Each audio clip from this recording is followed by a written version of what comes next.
Horma irudi hau, Farmamundik dinamizatu du, Eusko Jaurlaritzaren eta lankidetzaren diru laguntza batekin, eta Hedabide Emakume Elkarteak Ibernando Estudioko artistekin batera, diseinuan parte hartu du.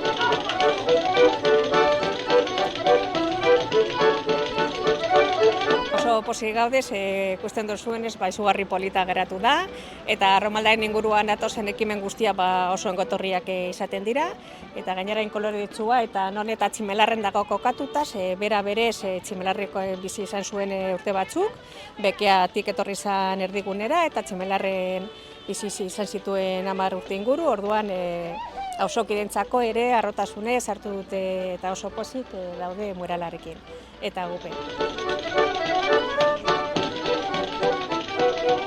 Adi egon, laster aurkezpena noiz izango dan, esango dizugu.